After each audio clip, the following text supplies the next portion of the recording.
Bon, bismillahirrahmanirrahim. Bonjour à tous. Je m'appelle Gozid Yassine, je suis assistant du directeur technique et développement chez Alphabet.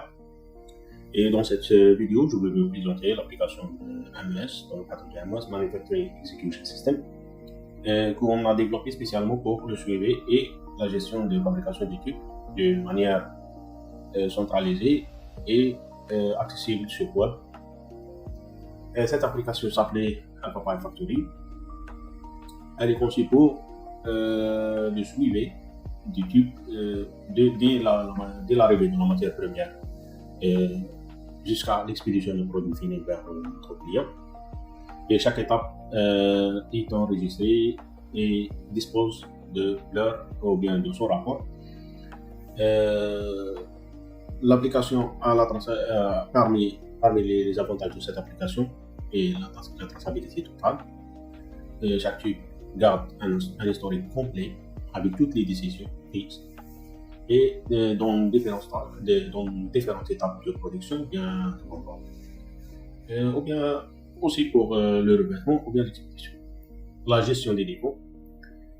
Chaque tube peut être subi à des défauts de fabrication, bien peut contenir des défauts de fabrication.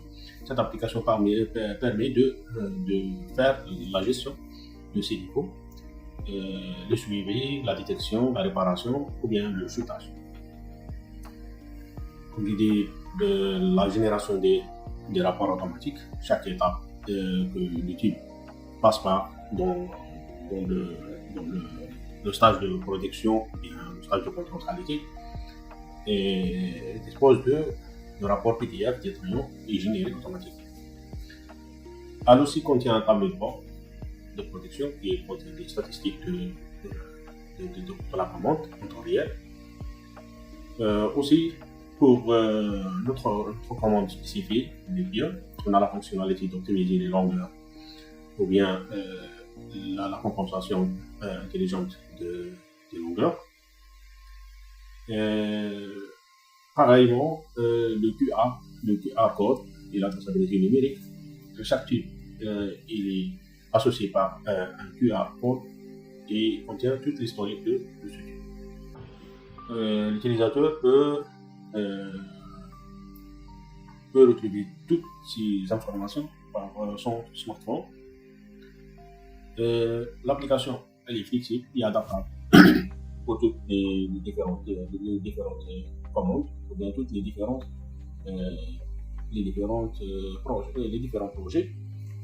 Comme celle-ci, ici, on a la commande des pieux. Cette commande, on peut visualiser ici la commande des pieux qu'on a reçue. Vous voyez ici, on a une commande de 1327 pieux. Chaque pieu a son longueur et les épaisseurs qu'il contient et les longueurs des différentes parties de chaque pieu. Vous voyez ici, le pieu contient deux parties selon les épaisseurs, l'épaisseur de 18 et l'épaisseur de 22 mm.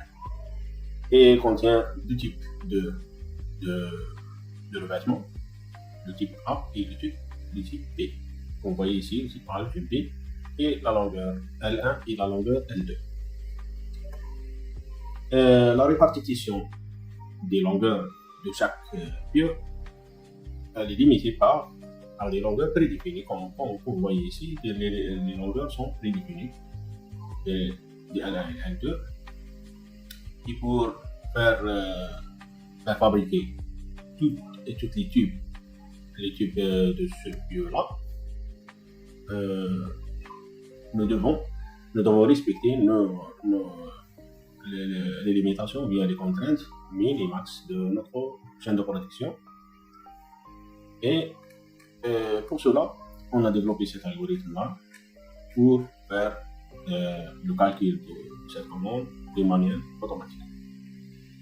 Et je vais vous faire une visite dans cette application et démontrer comment on fait la répartition prédéfinie par le client, comme celle-ci ici. Le client nous a donné une liste des longueurs de type,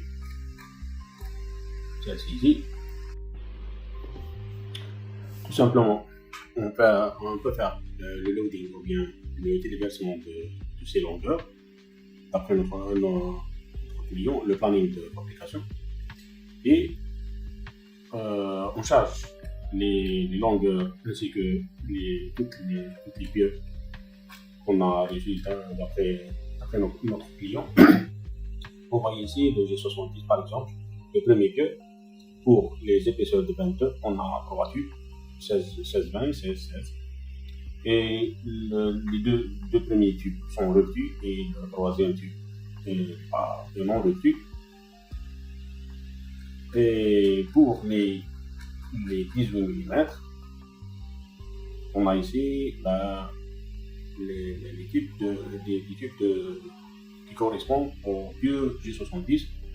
Il contient le 4e et le 5e tube par des longueurs de 17 mètres et demi. Ils sont non revêtus. Après ça, l'administrateur fait charger ou bien transférer les données qu'on a calculées pour visualiser la commande ou bien charger la commande dans notre système. Et vous pouvez voir ici toute la commande ici. Par exemple, le pieu A5 contient le type numéro 1, numéro 2, numéro 3 et numéro 4. Le type numéro 1 est de 18 mm et non revêtu avec plaque et de 17 mètres. Et ainsi de suite, toute la commande ici est de 70 pieux, la première commande.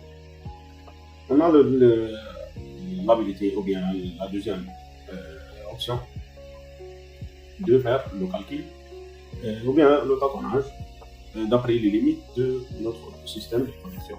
Par exemple, si notre système de production est limité par une valeur maximale de L1 jusqu'à 16-20 et minimum de 10 mètres, et la valeur maximale de L2 peut être jusqu'à 17,5 mètres, on va faire le loading des pieux. Par exemple, on a ici les 4 pieux, seulement 4 pieux, les 4 premiers pieux ici. Vous pouvez ici visualiser la commande des 4 pieux. Seulement les 4 pieux, les premiers 4 pieux. Après sélectionner l'algorithme qu'on peut utiliser, passe algorithme ou bien l'algorithme optimal qui est slower ou bien nécessite un peu de temps. On clique sur calculer.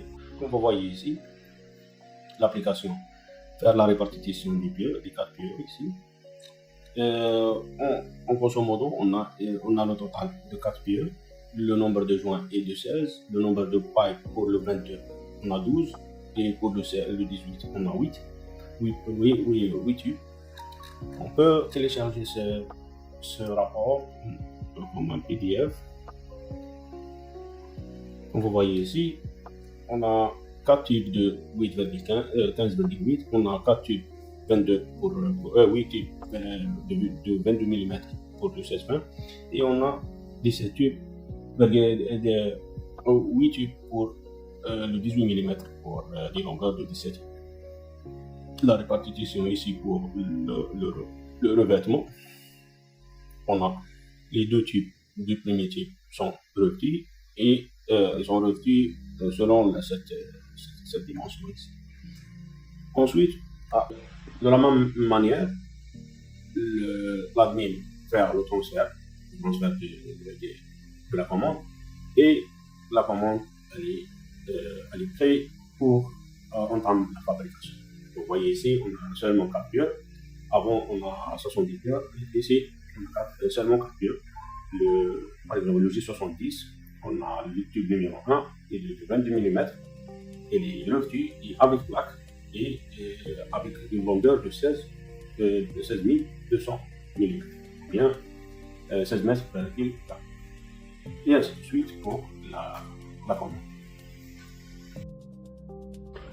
Après, l'application a l'habilité de faire créer des tubes. Avant de créer des tubes, on a obligé de créer des bobines.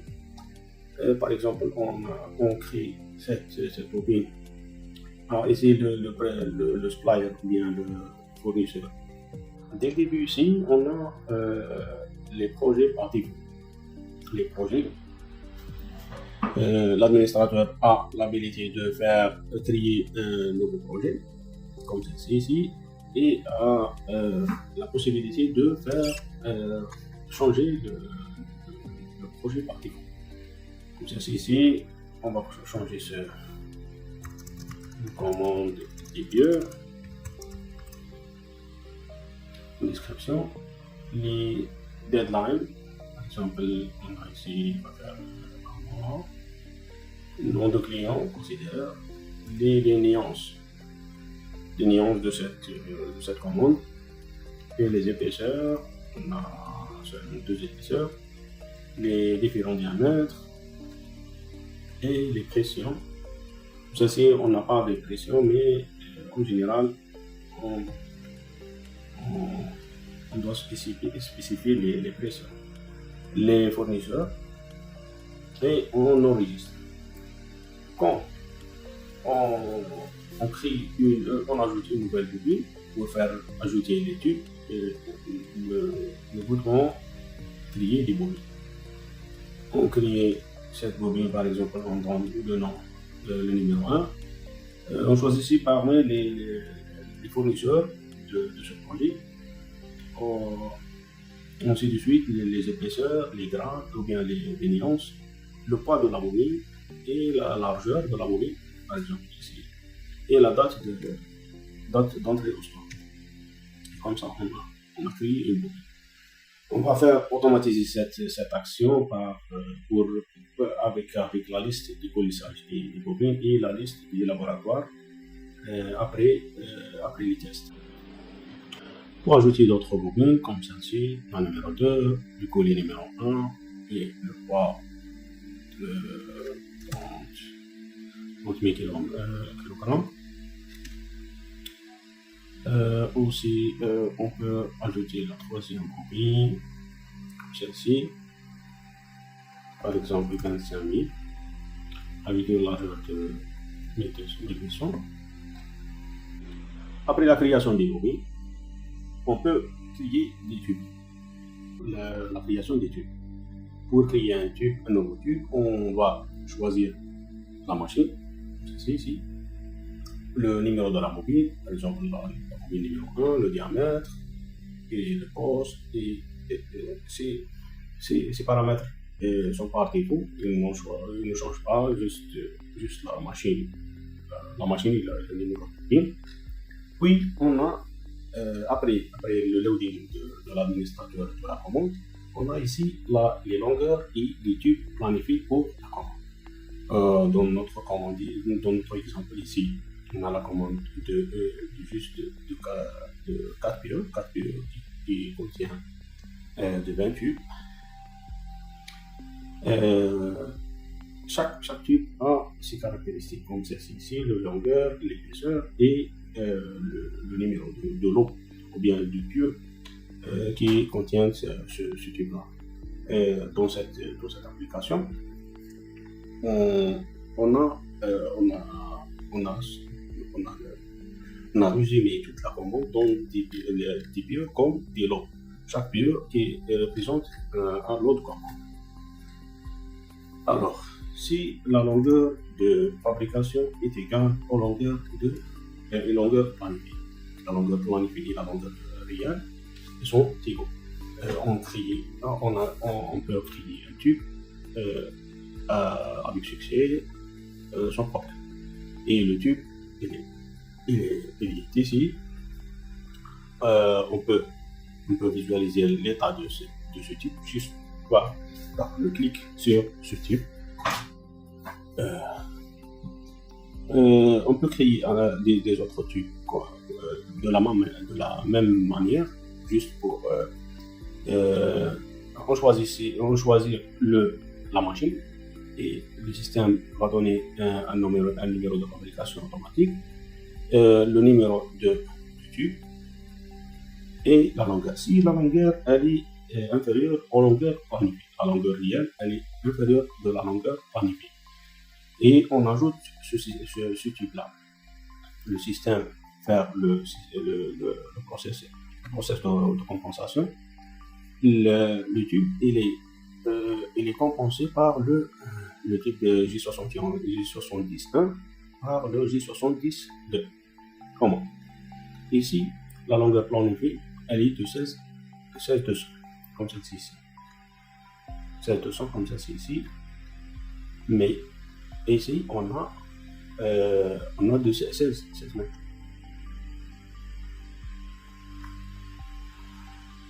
Après, si la longueur est égale et si la longueur planifiée est supérieure, le système va éliminer va notifier l'opérateur que la longueur réelle ne peut pas dépasser la longueur planifiée. Si on a des longueurs, la longueur réelle elle est inférieure à la longueur planifiée. Comme vous voyez ici, l'application automatiquement élimine le J71, le J70-1 parce qu'il était fabriqué et bascule vers le J70-2 et donne les coordonnées de ce type et donne un autre numéro de fabrication pour ce type-là. Si la longueur réelle elle n'est pas exactement comme la longueur planifiée, par exemple 16 000 mm, l'application fait la compensation. La compensation par le tube qui suit, J70-3. Le J70-3, la longueur planifiée du J70-3, elle est de 15 800, comme celle-ci ici.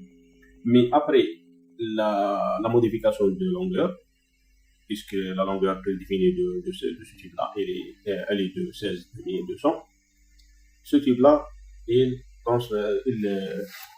transfère leur longueur, ou bien son longueur, à 16 mm. Et ainsi de suite. Pour le chutage, si le tube passe par le RX1 par exemple, et l'inspecteur décide de faire chuter ce tube-là, par exemple par 200 mm, ou bien il sélectionne le côté débit et débit. Dans la liste de chutage, on a le type, ce type-là.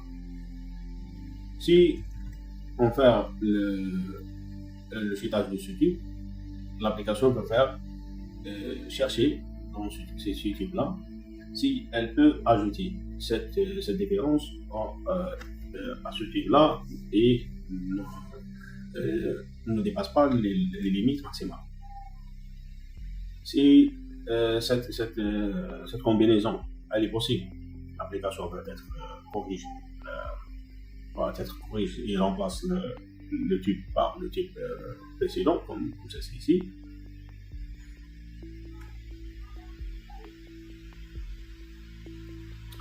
Et comme vous voyez ici, le tube numéro 3 il est transféré vers le numéro 1. Lorsqu'on chute 200 mm de tube numéro 1, l'application switch toutes les deux types qui contiennent dans le même lieu et faire l'habilité de fabriquer un nouveau tube sur nom de G70. Vous voyez ici, vous pouvez trouver ici le G71 qui nous avons vérifié qu'il aura éliminé des types.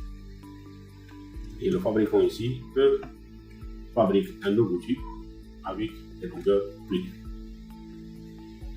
Et ici, vous voyez ici le pieu, la partie 22 du pieu J70 est fabriquée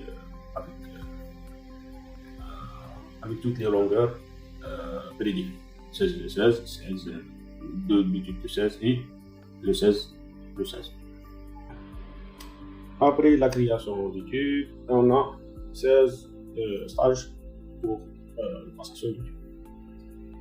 Dès le début, si on a une erreur ou bien une modification dans les caractéristiques du tube, après le passage vers le visuel, le tube va passer par le contrôle visuel, la réparation, s'il y a un contournage, le test hydrostatique, le premier test, s'il y a le passage par le RX2 et le RX1 dans le dos de la carte. Si on a le contrôle visuel, s'il y a un défaut au niveau du tube, on peut le créer, le type de défaut, c'est-à-dire intérieur ou bien le tour, comme les Y.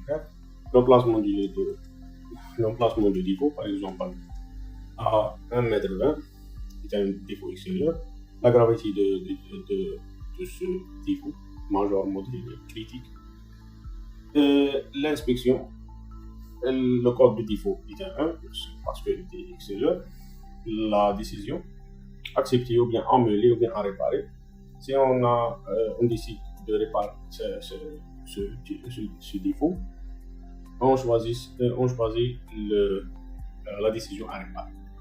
Après, on enregistre et on a un seul défaut extérieur associé de ce type. S'il y a un autre défaut intérieur, par exemple Y, à réparer, on a deux défauts.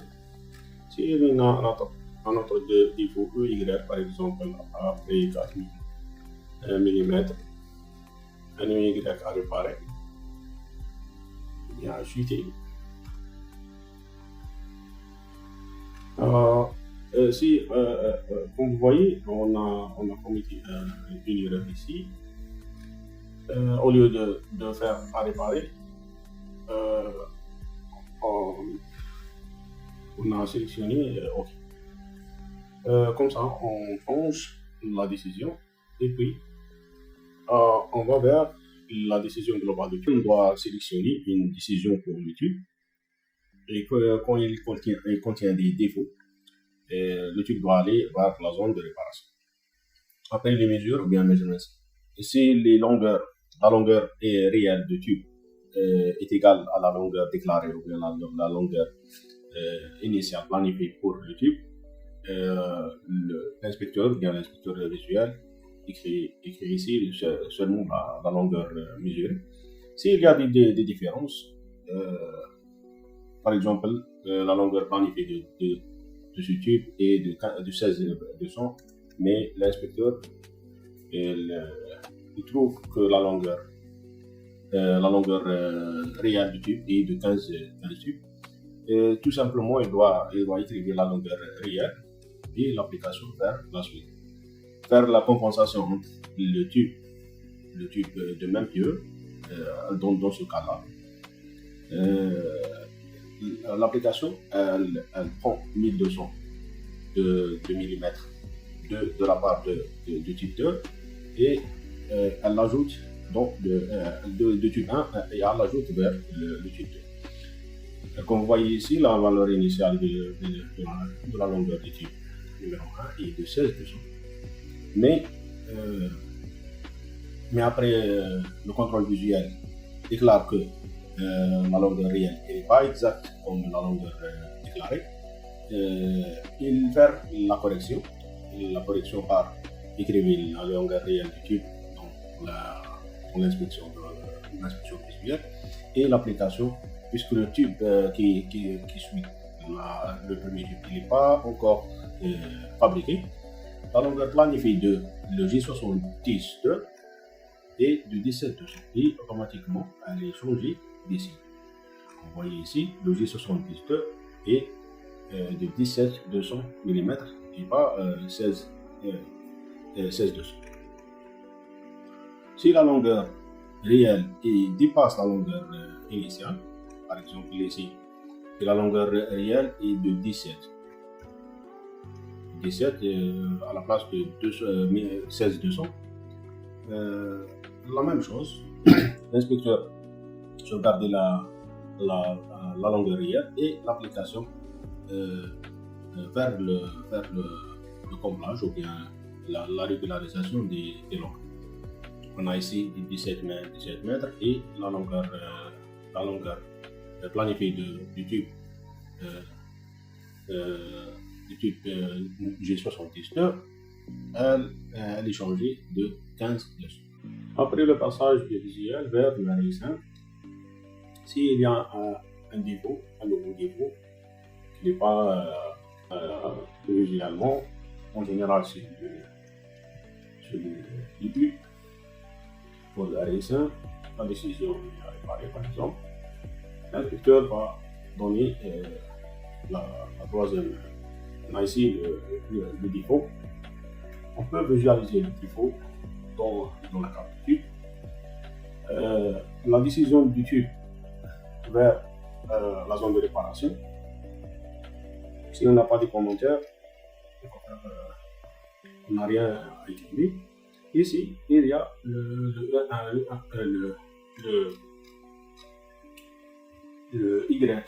réparer, le Y à réparer, le U1. Non, parce qu'il est de le RX1. Tous les défauts avec ces décisions sont écrivés automatiquement dans la carte de tube. On peut générer cette carte de tube à travers ce bouton-là. Tous les défauts et les tubes et les défauts, le numéro de fabrication, les défauts à désigner et les décisions des inspecteurs. Si le tube passe par un autre test de contrôle, la décision va être changée. On passe par la zone de réparation. On a ici 4 tubes, 4 défauts à réparer. Par exemple, le réparateur va indiquer que cette réparation est la première réparation. Le type de réparation, est-ce qu'il a été réparation ou bien non large. La longueur de réparation, par exemple 200 mm. Et on enregistre la réparation. First repair. Le deuxième défaut, elle est par exemple le même ici. Et ainsi de suite.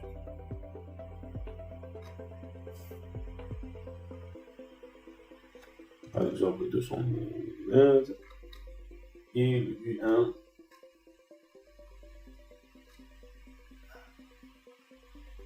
une réparation de 300 mm. Si on vérifie, si on va faire visualiser les réparations, dans la zone de réparation, Y est réparé, E1 est réparé, U1 est réparé et Y1 est réparé. Total sont 4. Total de l'IE, l'Y et l'E. Ici, la réparation, elle est indiquée ici dans le left de la carte. Si on a une décision de chutage, par exemple ici, si l'inspecteur décide de chuter ce tube par 200 mm, le côté sur le débit et enregistre. Si on passe dans la zone de chutage, on a le tube G79 et la longueur à chuter, par exemple 200 mm. Si on conforme la chute, le système de compensage cherche pour un autre tube faire la compensation. La première condition, c'est que le tube n'est pas encore fabriqué. Deuxièmement, le même épaisseur. Et la troisième, si il n'y a pas un autre tube dans le même pieu, il peut être remplacé par un autre tube dans un autre pieu. C'est ça le déroulement de réparation, bien de chutage. Après jusqu'à la phase de réception, le système donne un numéro unique à réceptionner. Et on a ici la décision du client la date. Si on enregistre, la réception va être enregistrée ici et le visage du contrôleur va être ici. Si la décision du client ici est OK, on a ici la décision du client. Et le tube dans le progress va être changé vers le genre. Après le revêtement, si le revêtement est extérieur ou bien intérieur, dans notre cas ici, il est extérieur, seulement extérieur. Le contrôleur ici change ou bien vérifie que les indications du tube sont correctes. Par exemple, ici, on enregistre, le tube passe par la préparation ou bien le contrôle initial de revêtement. On passe par l'expédition si le tube est revenu et le client et la destination, par exemple, et le client va donner une avis favorable pour ce type de verre pour être expédié vers la zone d'expédition. Dans le progress, la couleur du tube peut être changée en vert. Et ça indique que le tube il est bon et il est expédié vers le champ pour faire l'assemblage avec les autres tubes. Le dashboard de l'application indique tous les tubes qui sont en cours ou bien en production. Par exemple, on a un tube expédié et on a 4 tubes fabriqués et 3 tubes sont en production. Les indications ici, tout indique l'état réel de notre production. Et enfin, on a les rapports. Les rapports ici, le admin a l'accès pour tous les stages, mais l'utilisateur ou bien l'opérateur ou bien le contrôleur, chacun a son stage. Comme ça ici, quand vous voyez ici la fabrication, si on clique en Download PDF, on a ici 4 types, chaque type avec la longueur correspond de ce type. Le contrôle visuel, on a seulement un tube qui passe par ce contrôle. Et le contrôle, le rapport de réparation, on a 4 réparations ici. Comme toutes les réparations sont dans le tube J70.1. Et la réception, on a seulement un tube qui est réceptionné dans cette. Et le rapport global indique toutes les étapes de cette shift ou de ce poste. Fabrication 4 tubes, la visuelle 1 tube, le RX1 1 tube, la zone de réparation 4 défauts. On ne quantifie pas les tubes dans la réparation, on quantifie les défauts. Et ainsi de suite. Voilà, on est arrivé à la fin de cette démonstration. On a parcouru toutes les étapes de l'application AlphaPipe Factory, depuis la fabrication, les contrôles, les réparations, la réception, le revêtement et l'expédition, jusqu'à le tableau bord et les rapports, la génération des rapports. Toutes ces fonctionnalités pouvaient aussi les retrouver dans la section About ou bien à propos. Cette section résume clairement toutes les fonctionnalités de cette application, comme la gestion d'utilisateurs, la gestion des projets, la planification des matériaux, le suivi de production, le suivi des inspections, la gestion des défauts, ainsi de suite. Et bien sûr, vous pouvez visiter directement la plateforme en utilisant le lien ci-dessous pour explorer vous-même toutes ces fonctionnalités. J'espère que cette vidéo vous a donné une bonne vision de l'ensemble de l'application. Et merci pour votre attention. Et à la prochaine, Inch'Allah.